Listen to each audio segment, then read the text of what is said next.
ஆண்டவராகிய இயேசு கிறிஸ்து நாமத்தினால் உங்களுக்கு அன்பின் நல்வாழ்த்துக்கள். உங்கள் இருதயத்தை நிரப்புவது யார் என்ற தலைப்பிலே இன்றைக்கு நாம் ஆண்டுடைய வேத வசனத்தை தியானிக்க போகிறோம். 1வது சங்கீதம் 2வது வசனத்திலே கர்த்தருடைய வேதத்தில் பிரியமாயிருந்து இரவும் பகலும் அவருடைய வேதத்தில் தியானமாயிருக்கிற மனுஷன் பாக்கியவான் என்பதாய் வேதத்திலே வாசிக்கிறோம். நீங்கள் கர்த்தருடைய வேதத்தில் பிரியமாயிருந்து இரவும் பகலும் அவருடைய வேதத்தை வாசித்து அதை புசித்து அதை ருசித்து உங்கள் இருதயத்தை நிரப்பாவிட்டால் சாத்தான் உங்கள் இருதயத்தை பாவத்தினாலே நிரப்புவான். வேதத்திலே வாசிக்கிறோம் 1வது சங்கீதத்திலே அநேக துன்மார்க்கர், அநேக பாவிகள், அநேக பரியாசக்காரர்கள் நம்மை சுற்றிலும் வாழ்ந்து கொண்டிருக்கிறார்கள். நாம் கையிலே வைத்திருக்கிற செல்போனுக்குள்ளே அவர்கள் இருக்கிறார்கள்.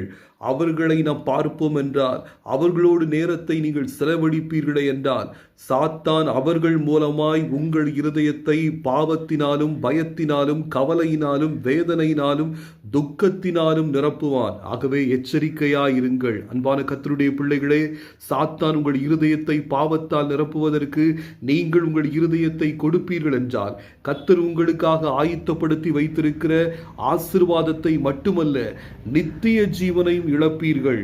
ஆகையால் நீங்கள் கர்த்தருடைய வேதத்தில் பிரியமாயிருந்து இரவும் பகலும் அவருடைய வேதத்தை வாசித்து அதை புசித்து அதை ருசித்து அதை தியானித்து பாடலாய் பாடி விசுவாசத்தை வாய் திறந்து அறிக்கையிட்டு உங்கள் இருதயத்தை நிரப்பிக் கொண்டே இருப்பீர்கள் என்றார். ஆண்டவர் தம்முடைய பரிசுத்த ஆவியானவர் மூலமாக ஆவியின் கனிகளினாலும் வரங்களினாலும் வல்லமைகளினாலும் உங்களை நிரப்பி அநேகருக்கு ஆசீர்வாதமாக உங்களை பயன்படுத்துவார். ஆண்டவர் தம்முடைய சித்தத்தை பரிபூர்ணமாக உங்கள் வாழ்க்கையிலே செய்து முடிப்பார்.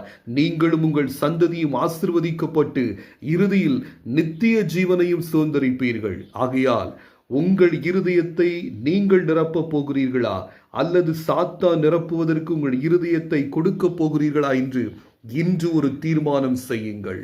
நாம் ஜெபிப்போம். எங்கள் அன்பு தகப்பனே, உம்முடைய வார்த்தை கேட்டு ஜெபிக்கிற உடைய பிள்ளைகளை கர்த்தர் ஆசீர்வதிக்க வேண்டும் என்று ஜெபிக்கிறோம். ஆண்டவரே, இந்த உலகத்திலே எங்களை சுற்றி வாழ்ந்து கொண்டிருக்கிற துன்மார்க்கர் மூலமாய், பாவிகள் மூலமாய், பரியாசக்காரர்கள் மூலமாய் சாத்தான் எங்களுடைய இருதயத்தை நிரப்பி விடாதபடிக்கு இடை விடாமல் இரவும் பகலும் உடைய வேதத்திலே மிகவும் பிரியமாயிருந்து உடைய வசனத்தை வாசித்து அதை புசித்து அதை ருசித்து அதை தியானித்து பாடலாய் பாடி விசுவாசத்தை வாய் திறந்து அறிக்கையிட்டு உம்முடைய பிள்ளைகள் தங்கள் இருதயத்தை நிரப்புவதற்கு ஆண்டவர் கிருபை செய்ய வேண்டும் என்று ஜெபிக்கிறோம். தங்கள் இருதயத்தை கர்த்தருடைய வார்த்தையினால் நிரப்புவதற்கு தங்களை அர்ப்பணித்த உம்முடைய பிள்ளைகள் ஒவ்வொருவரையும் ஆண்டவர் பரிசுத்த ஆவியானவர் மூலமாய் ஆவியின் கனிகளினாலும் ஆவியின் வரங்களினாலும் நிரப்பி கர்த்தர் உம்முடைய பிள்ளைகளை ஆசீர்வதிக்க வேண்டும் என்று சொல்லி நாங்கள் ஜெபிக்கிறோம். எல்லா காவலோடு உன் இருதயத்தை காத்துக்கொள், அதிலிருந்து ஜீவ ஊற்று புறப்படும் என்று சொல்லப்பட்டிருக்கிறதே. உடைய வார்த்தையை கொண்டு உடைய பிள்ளைகள் தங்கள் இருதயத்தை காத்துக்கொள்ள கர்த்தர் கிருபை செய்யுங்க. கிறிஸ்துவின் வசனம் சகல ஞானத்தோடு உங்களுக்குள் பரிபூர்ணமாய் வாசமாய் இருப்பதாக சங்கீதங்களினாலும் கீர்த்தனைகளினாலும் ஞான பாட்டுகளினாலும் ஒருவருக்கொருவர் புத்தி சொல்லுங்கள் என்று எழுதப்பட்டிருக்கிறதே.